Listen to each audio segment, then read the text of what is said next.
voy a titular esta palabra o a hablar bajo el tema legados que no se pierden. Ya el hermano José Silverio hizo una introducción un poquito de uno de los tópicos que se tocan aquí en este libro, que es el arrepentimiento. Diga conmigo, arrepentimiento.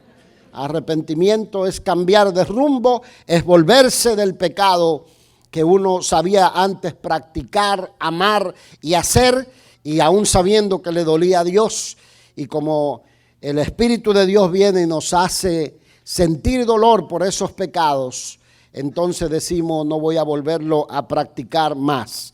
Este libro empieza con una declaración de reflexión sobre una mirada hacia el pasado del pueblo de Israel y hace una reflexión al presente, a lo que el pueblo de Dios está viviendo, y nos da una advertencia al futuro.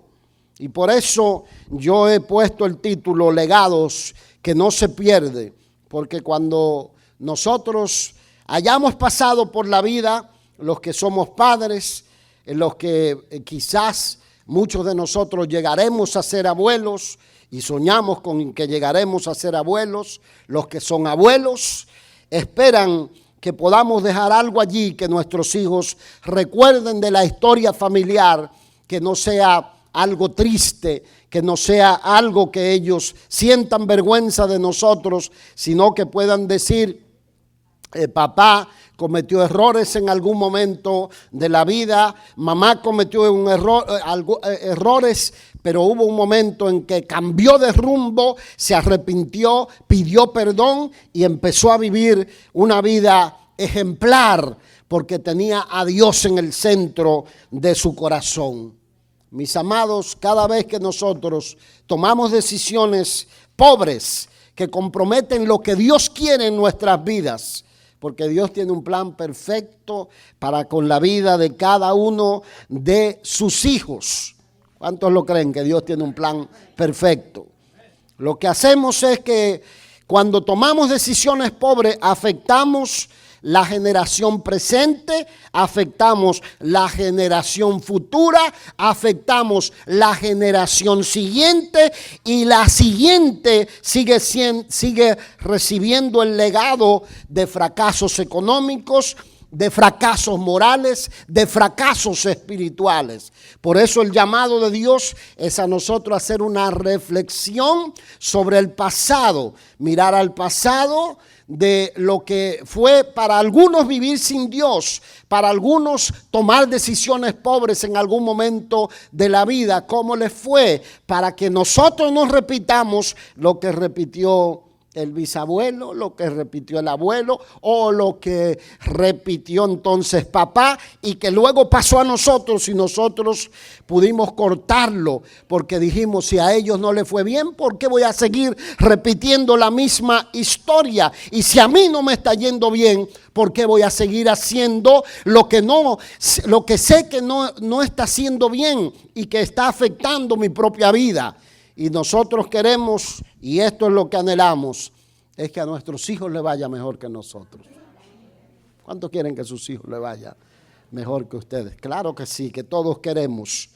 Joel dice aquí que una generación fue afectada por la oruga, la otra por el saltón, la otra fue por el revoltón y la otra fue por la langosta, que acabó con la que continúa. 4 generaciones arruinadas, producto del pecado y de la rebelión contra Dios.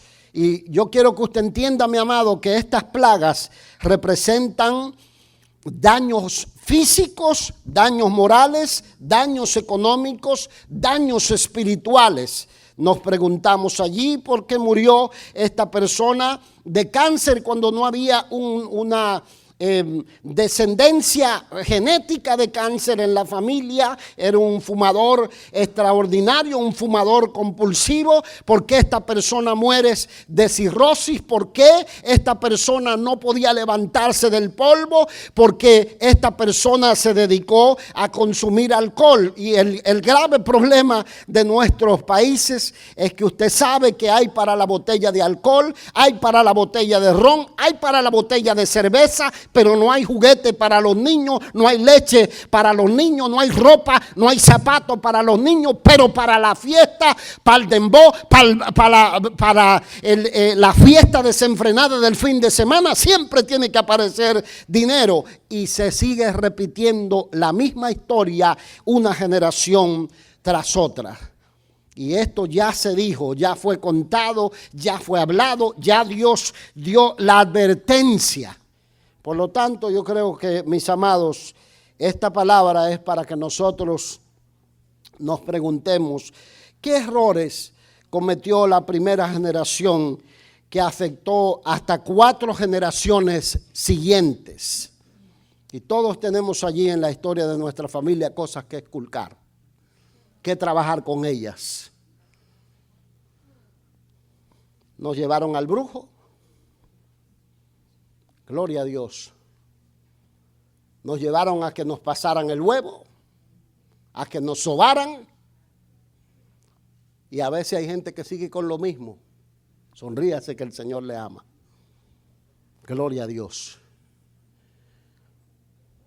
Seguimos practicando lo mismo y pasamos el legado a una generación tras otra. Yo recuerdo que el año pasado nos visitó un pastor y el pastor se casó con la hija de uno de los pastores más influyentes que tenía su nación. Para que ustedes no agarren la pista, yo no les voy a decir qué nación. Sí, porque hay que contar el pecado y no, ¿verdad? No el pecador, ¿verdad? Gloria a Dios. Y el pastor en confidencia hablando con nosotros nos contó su historia de amor. Y la historia de amor es que este pastor influyente, yo cuando tenía 20 y tantos de años, lo conocí como la cabeza de un grupo de pastores. Y fui a varias reuniones durante 2 años repetidos a su nación. Y la hija, ¿verdad?, le salió un poquito rebelde. Y entonces cuando tenía apenas, creo que 13 años, ya tenía novio. Menos mal que el novio era el pastor con el que vino. Entonces yo le dije, cuando iba a contar el testimonio, de allá nada más lo miramos Analía y yo. Ni se le ocurra. Porque después que termine el testimonio le voy a decir, no son un modelo de ejemplo. Y él lo entendió. Su historia terminó bien. Pero muchas veces las decisiones pobres que tomamos limitan lo que Dios quiere hacer, a dónde Dios te quiere llevar, cuál es el límite hasta dónde Dios te va a usar, hasta dónde vas a ser un instrumento de la gracia de Dios, un ejemplo para otras generaciones. Porque aún conociendo la verdad, somos como el pueblo de Israel. Sabemos que tenemos a un Dios que nos ha sacado con mano poderosa de Egipto, que aplastó los dioses de Egipto, la superstición de los egipcios, los dioses a los que ellos adoraban, el polvo. Aplastó aún al faraón de Egipto, lo sacó con mano poderosa, abrió el mar de Egipto aún cuando parecía imposible y el pueblo decía no había sepulcros allá en Egipto para que nos haya traído hasta este desierto, y Dios le mostró que era un Dios que proveía en medio del desierto, que era capaz de hacer que brotara agua de la peña, que aún las serpientes venenosas podían detener el plan y el propósito de Dios. Pero el pueblo no entendió que servía a un Dios sobrenatural más poderoso que los deseos que estaban en su corazón. Y muchas veces nosotros somos iguales. Pero Dios quiere que nosotros digamos, Dios me sacó de la esclavitud, no voy a volver a ser más esclavo del pecado y de las decisiones pobres. Alguien tiene que adorar al Rey de Gloria. Gloria a Dios. El nombre de Joel significa Jehová es Dios. Y profetiza en una época en que la nación hace varias cosas que nos llaman reflexión a nosotros. Descuidan el culto, han olvidado la ley y han olvidado la misericordia. Y usted verá cómo esto se aplica a nuestros días, porque este libro apunta a nuestros días, apunta a la realidad de nuestras vidas. Éxodo 34, 21 dice: 6 días trabajarás, mas el séptimo día descansarás, aún en la arada y en la siega descansarás. Y preste atención, porque aquí hay instrucciones específicas, porque tenemos un problema de creerle a Dios.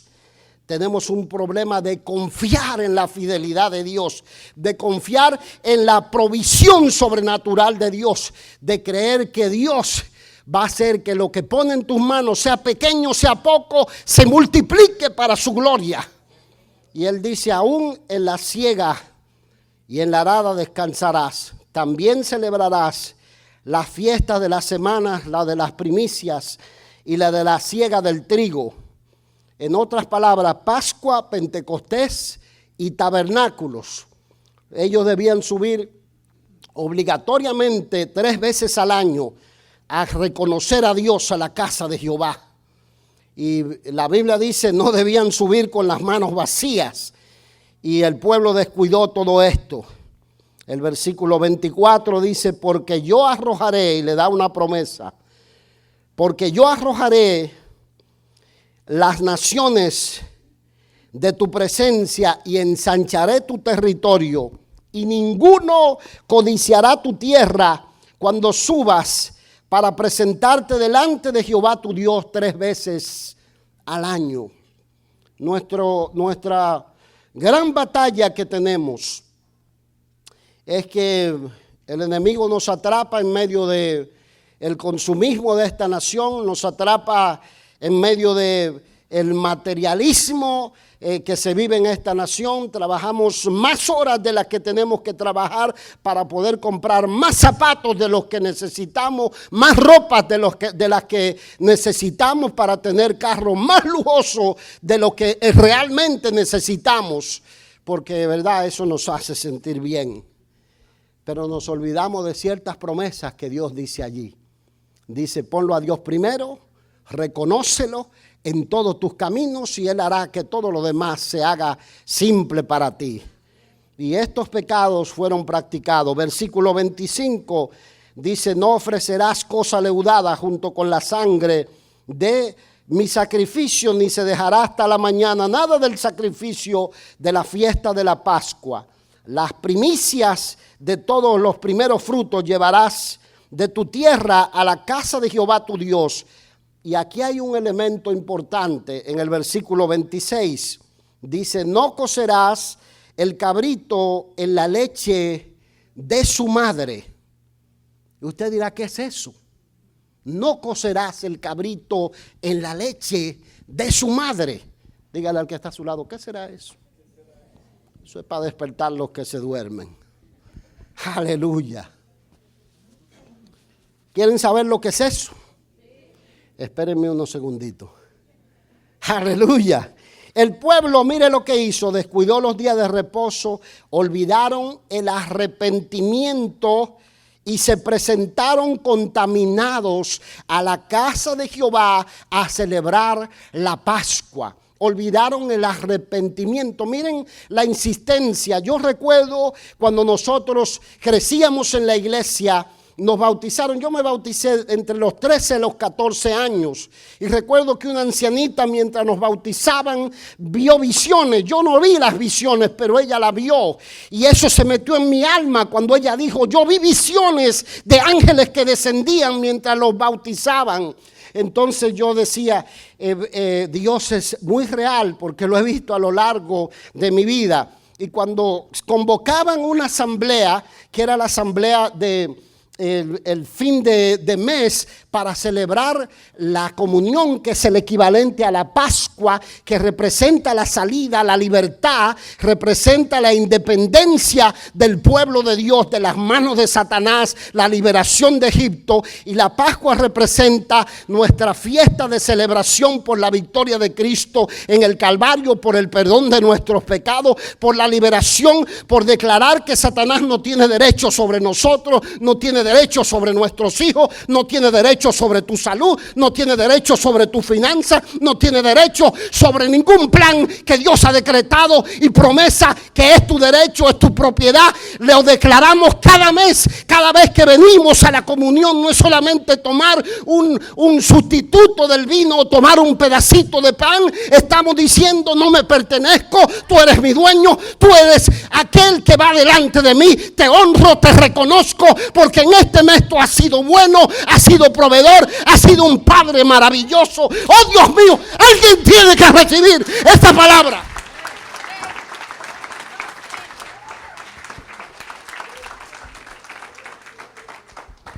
Eso representa, cuando yo entendí eso, yo era de los primeros que llegaba. Hoy no como. Y era un niño.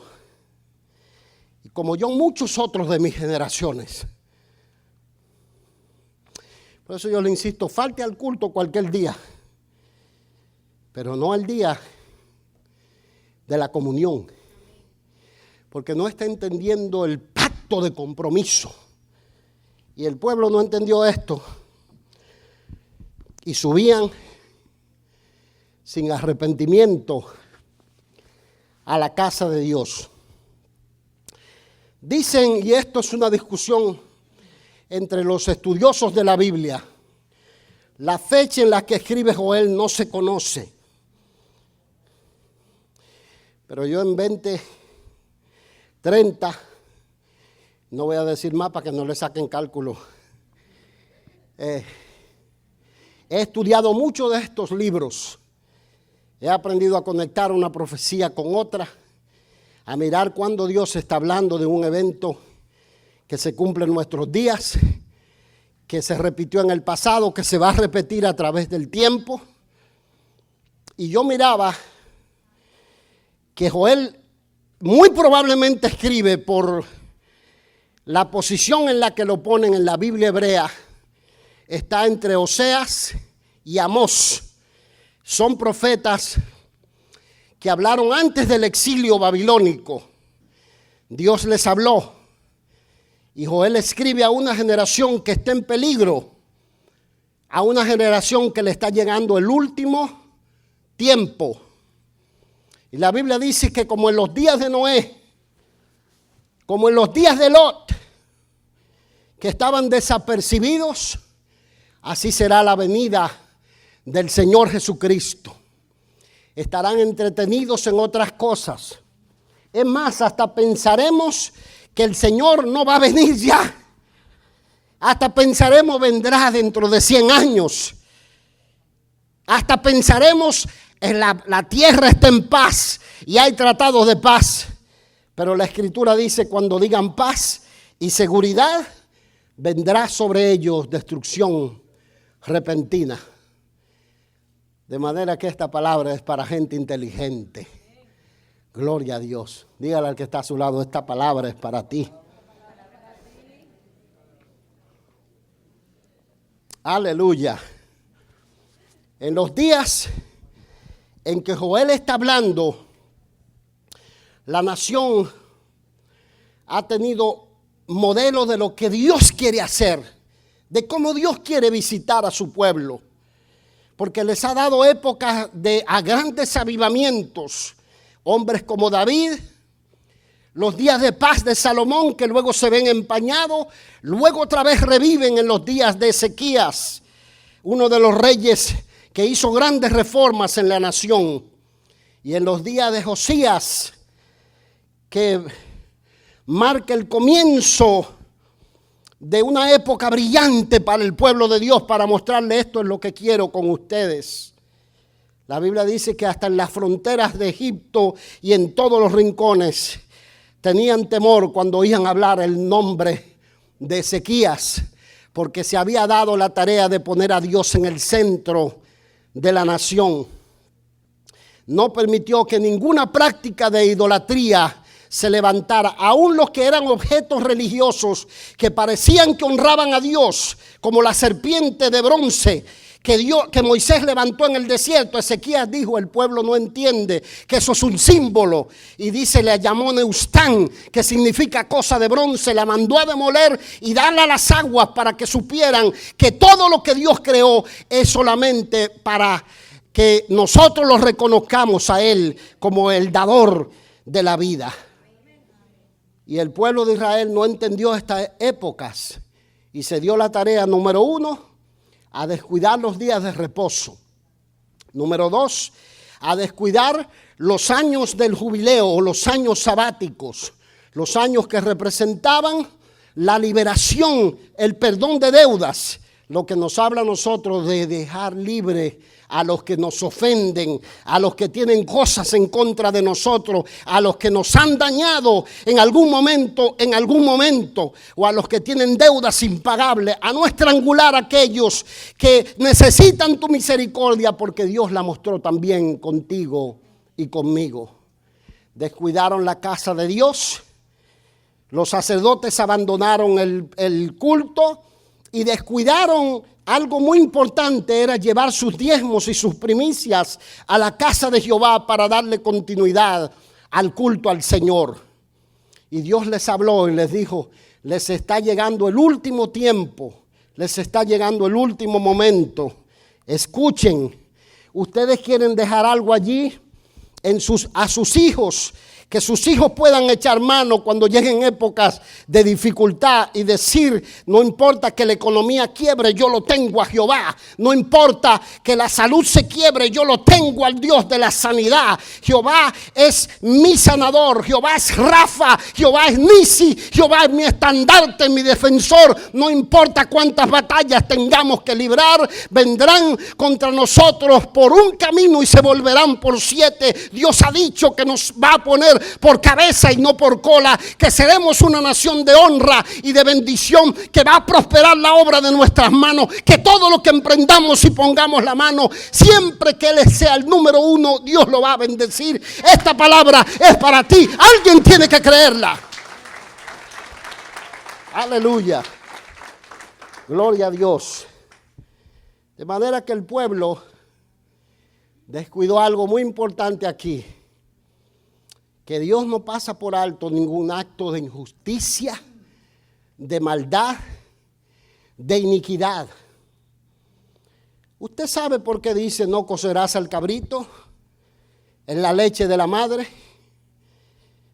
¿Usted cree que por el cabrito está muerto? La madre no sabe nada. Pero qué crueldad tomar un animalito en su tierna edad y cocerlo en la leche de su madre, porque a Dios le importa lo que parece que es insignificante, lo que parece que no tiene valor, lo que los hombres menospreciamos. Aún los animales son importantes para Dios, pero hoy en día hemos confundido el asunto y le hemos dado más valor a los animales que a los seres humanos. Han lavado el cerebro de toda una generación para llamar un bebé en un vientre un feto, un embrión. Y hemos matado más bebés por aborto que en todas las guerras combinadas de la historia. Hemos cocido al cabrito en la leche de su madre. Y es increíble, mis amados, que hay creyentes que están a favor del aborto, que hay creyentes que están a favor de la eutanasia, que hay creyentes que muerte asistida, ¿verdad? Que hay creyentes que están a favor de la mutilación de genitales a niños. Y tenemos gente, lamentablemente, en posiciones de poder, adoctrinando a la generación. De manera que esta es una palabra relevante. Diga conmigo: relevante. significa que se aplica a nuestros días. Porque para muchos es el último tiempo. Para la generación de los días de Joel era el último tiempo. Para la generación de los días de Jesús era el último tiempo. Porque esta palabra tiene cumplimiento en los días de Jesús. Y hay una práctica más a la cual quiero llamar la atención, y es la gravedad del pecado de la idolatría. No somos idólatras porque tengamos una estatua, le prendamos velas o adoremos a los dioses de Canaán, a Moloc, a Astarte, a Baal, que el Señor los reprenda. No somos idólatras hoy en día por eso, pero debemos cuidarnos del pecado de la idolatría, de los vicios, de las fiestas mundanas y del amor desenfrenado al dinero, que es la raíz de todos los males. Y sobre todo, el amor al vino y a la sidra, porque hay creyentes que no han podido vencer esos pecados. Sonríase, que el Señor le ama. Amén. Amén. Gloria a Dios. Toca al que está a su lado y dígale: no te enojes con el pastor.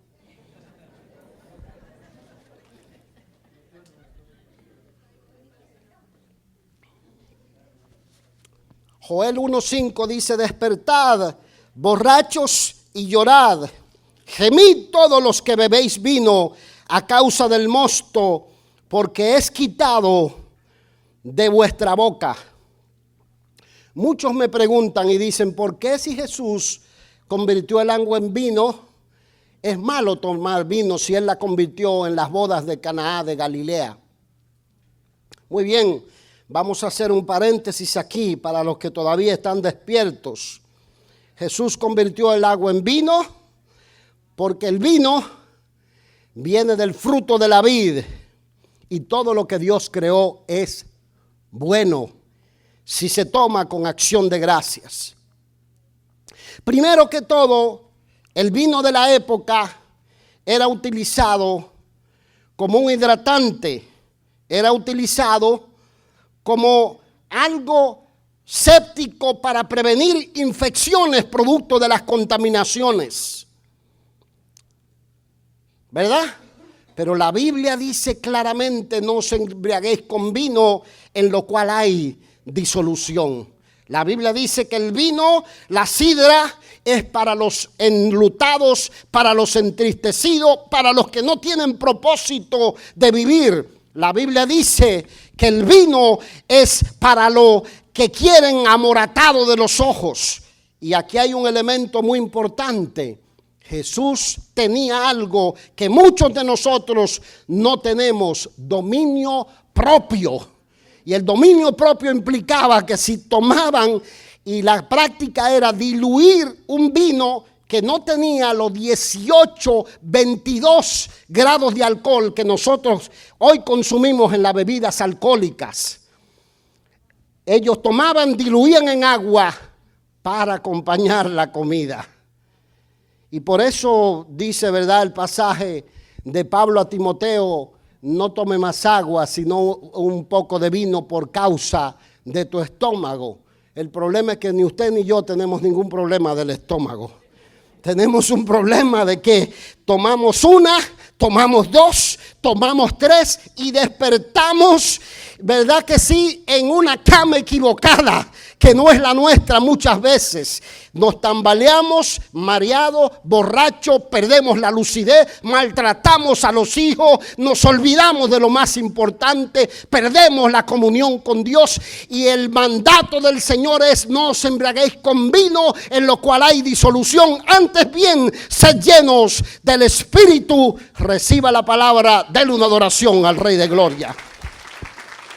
Gloria a Dios. Ahora déjeme decir algo de misericordia aquí. Si usted no ha podido vencer ciertas áreas de su vida, llegó a la iglesia correcta. Porque aquí no condenamos a nadie, no lo juzgamos, pero no lo incentive a los demás. Sonríase que el Señor le ama. Trabaje en sus debilidades, porque a veces tenemos ídolos que Dios quiere trabajar en nuestro corazón. Joel escribe, y voy a cerrar esta palabra con varias cosas que quiero que ponga en su alma.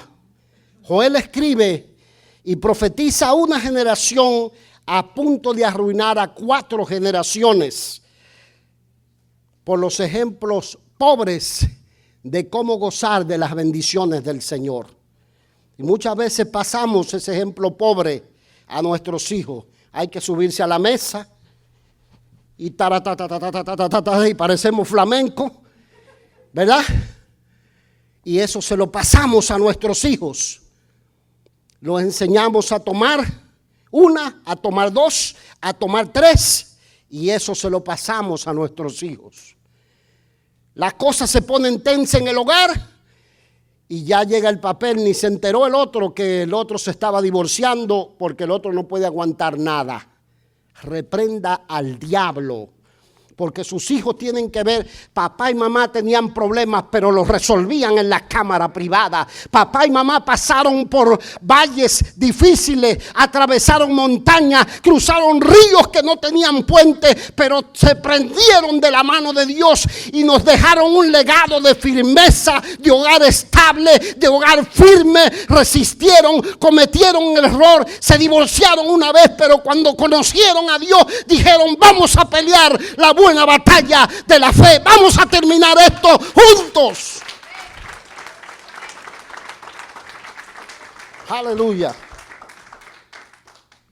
Dios quiere que nuestros hijos y usted y yo celebremos con gozo y con alegría, que coman en su presencia, que disfruten la vida sin olvidar que Dios está en medio de su pueblo.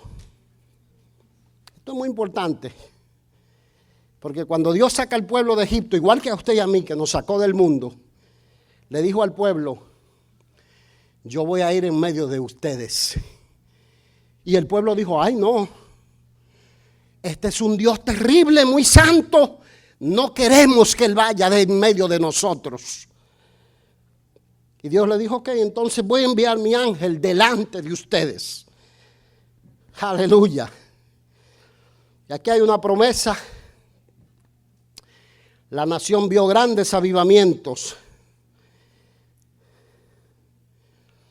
Esos avivamientos que están allí son para mostrarnos qué pasa cuando le permitimos a Dios estar en el medio de la familia, ser el dueño de la vida. Confiamos a Dios. Y déjeme decirle algo a los que a veces ni vacaciones toman, ni días libres toman, porque creen que se le va a quebrar el negocio o que los van a echar. Donde Dios lo puso, nadie lo mueve si usted lo pone a Dios primero. Alguien tiene que recibir la palabra. Gloria a Dios. Es que traigo el alma encendida. Nadie me va a echar cuento, porque yo también pagué un precio caro en esta nación. Y yo estudié mucho más que mucha gente. Y nunca hago alarde de eso. Pero no importa el trabajo a donde Dios me llevó. ¿Sabe lo que yo hacía? Tú me llevaste aquí. Nadie me mueve de aquí. Pasamos recesiones. Yo veía que despedían a todo el mundo y a mí no. Y yo decía: ¿por qué a mí no? Los negocios estaban a veces a punto de quebrar. Y cuando se estaba llegando el día de pago, se acercaban los compañeros y decían: no le van a pagar a nadie. Y yo en mi mente decía: este que está aquí ha trabajado mucho. Mi salario hay que buscarlo aunque sea de debajo de las piedras. Y terminaba la semana, los compañeros mirando y el dueño decía: echa para acá, y me daba mi salario, yo me iba contento. Aleluya. Los envidiosos no aplauden ni se gozan. Aleluya. Dios lo dijo, pero también en los momentos en que no podía, que hasta el domingo metía el uniforme en una bolsa, ayudaba al pastor a ministrar en el púlpito, me metía al baño antes de que todo el mundo se fuera, pero primero Dios, primero el culto, primero la casa de Dios, primero Dios. Y Dios honra a los que le honran. Amén. Entonces créale a Dios. Pide el día, no tenga miedo. Si usted no es uno de esos que baraja en el trabajo, todo el mundo está trabajando y usted está echando cuentos, usted es el primero que van a despedir. ¿Verdad? A usted le pagan para trabajar, haga su trabajo. Yo recuerdo un muchacho iraní que estaba asociado con uno de los supervisores y él tenía su negocio al lado y llegaba. Todo el negocio estaba tranquilo, pero yo estaba moviéndome, porque por vago no me van a echar de los lugares. Sonríase que el Señor le ama. Y él decía, why you care? Yo le digo, porque a mí me pagan para hacer mi trabajo, aunque el supervisor no esté. Porque yo no lo hago para él, yo lo hago para Dios. Gloria a Dios. Entonces, créale al Señor. Él dijo, nadie va a codiciar tu tierra. Oiga lo que dice, porque a veces leemos y no nos damos cuenta. Nadie va a codiciar tu tierra. Cuando tú subas a la casa de Jehová, no te van a quitar del puesto, no van a poner a otro. Y si lo quitan y te mueven, es que Dios va a abrir una puerta más amplia, porque tú lo has puesto a Dios primero, tú lo has honrado, tú lo has reconocido en todos tus caminos, tú lo has puesto como socio principal de tu negocio, tú lo has decretado que Él es el dueño y Señor de tu vida, que tú perteneces al reino de Dios. Aleluya. Gloria a Dios.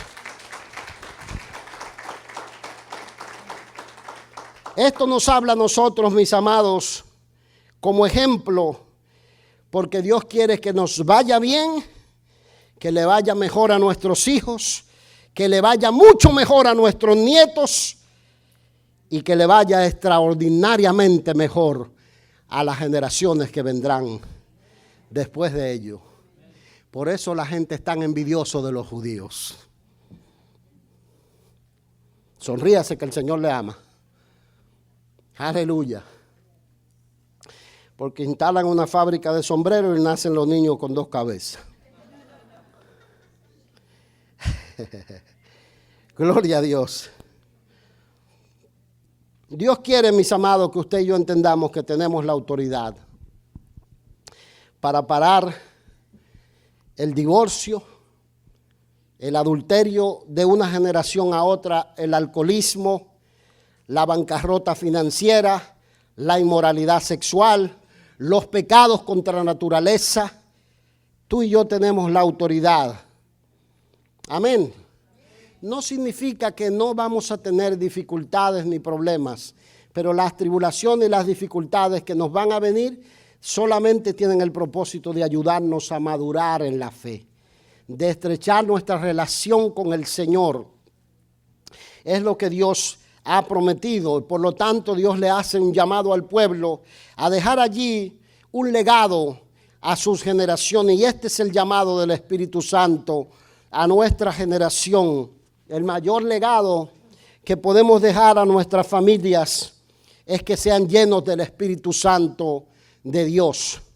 No que sean los mejores deportistas, los mejores futbolistas, beisbolistas, que sean ingenieros, que tenga. A Dios no lo impresionan los títulos, a Dios no lo impresionan los doctorados, las maestrías, a Dios no lo impresiona tus casas o la posición económica, porque de qué le vale al hombre si ganare todo el mundo y perdiere su alma. Y cuando usted logra una meta, aparecen 2 más. Messi va a pasar y va a aparecer aparecer otro Messi en el futuro, como apareció, como sustituyó a Maradona. Así van a pasar. Va a aparecer otro Cristiano Ronaldo. Van a aparecer otros que van a superar esa meta. Ellos quedarán olvidados. Los idólatras seguirán levantando su estándar. Pero lo que Dios quiere es que tú le dejes a tus hijos allí. Que tú digas: Dios levantó un sacerdote en la casa, un profeta en la familia, un instrumento de Dios que Dios utilizó, que lo puso a Dios primero. Dios te está desafiando a tomar decisión en esta hora. Gloria a Dios. El único legado que no se pierde es una generación llena de la presencia de Dios. ¿Qué vamos a dejar por ahí que valga la pena? Porque Dios quiere levantar una generación llena del Espíritu Santo. Cuando Joel le habla del último tiempo, Joel no quiere que sean sorprendidos por el día de Jehová. Ese es el otro tópico en el libro. El día de Jehová. Gloria a Dios. Qué triste que nos sorprende el día de Jehová. Y nosotros ocupados, metidos en lo que no es importante para Dios. Y entiéndame, yo no estoy hablando de andar en trance o de irnos a un monte y quedarnos allí y convertirnos, ¿verdad? Y decir lo que dijo Pedro: bueno es para nosotros que estemos aquí. Porque en cada retiro, cuando nos juntamos a recargar baterías, le hemos dicho esto: estamos recargando baterías porque nos espera un mundo cruel afuera, nos esperan batallas que librar financieras, enfermedades que tendremos que enfrentar y necesitamos la ayuda sobrenatural de Dios. Joel le habla a su generación y con esto cierro, mis amados. Joel le habla a su generación y le dice: miren, el Señor dice esto: convoquen ayuno, proclamen asamblea, lloren los sacerdotes ministros de Jehová. No digan: deje el niño en la casa que está pequeño. La niña no quiere ir al culto, no hay que obligarla. No hay que llevarla al grupo de jóvenes porque esos muchachos son muy malos muchachos. No, a esa iglesia no vuelvo más porque el pastor me ha cruzado por el lado 2 domingos y no me llamó. Niños espirituales, niños espirituales. Dios lo que te está diciendo es: ¿qué vas a dejar allí? Porque después que nosotros, dice, sal de su tálamo la novia, de su cámara el novio, entre la entrada y el altar lloren los sacerdotes, ministros de Jehová, y digan: perdona, oh Dios, a tu pueblo y no entregues al oprobio tu heredad. Que no nos sorprenda la venida del Señor durmiendo en los laureles, quejándonos como niños, durmiendo espiritualmente. Alguien tiene que recibir esta palabra.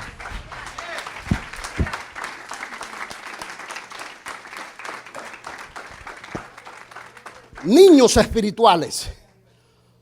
Entonces Joel dice: y después de esto, dice el Señor, derramaré de mi espíritu sobre toda carne. Aleluya. Gloria a Dios. Aleluya. Y profetizarán vuestros hijos, y versículo 28, y vuestras hijas, vuestros ancianos soñarán sueños, y vuestros jóvenes verán visiones, y también sobre los siervos y sobre las siervas derramaré de mi espíritu, y todo aquel que invocar el nombre del Señor será salvo. Era el último tiempo para esa generación. Pero ellos no vieron el cumplimiento de esa promesa. Es el último tiempo para nuestra generación de creyentes por todas las señales que nosotros estamos viendo. Pedro, el día de Pentecostés, Hechos 2, dijo: esto es lo que dijo el profeta Joel: en los postreros días derramaré de mi espíritu sobre toda carne. Papá, mamá, abuelo, usted tiene y yo una responsabilidad muy grande. Tendremos que rendirle cuenta. por 4 generaciones de nuestra familia, que no quieren cosechar, creyentes inconstantes, inmaduros, quejumbrosos, rebeldes de corazón, sino gente lleno del Espíritu Santo, que puedan experimentar la unción del Espíritu Santo de Dios. Este es mi desafío hoy para nuestra iglesia. Yo quiero cada papá que saque a los niños de los salones, que me saque todos los primeros nacidos y me los ponga aquí en el altar y oremos sobre ellos. Y pidamos que la bendición que se va a desatar, tráigalos a todos los hijos que tenga, porque estamos en la puerta de un derramamiento del Espíritu. Él dijo, en los postreros días, dice Dios, derramaré de mi Espíritu sobre toda carne. ¿Alguien recibe la palabra?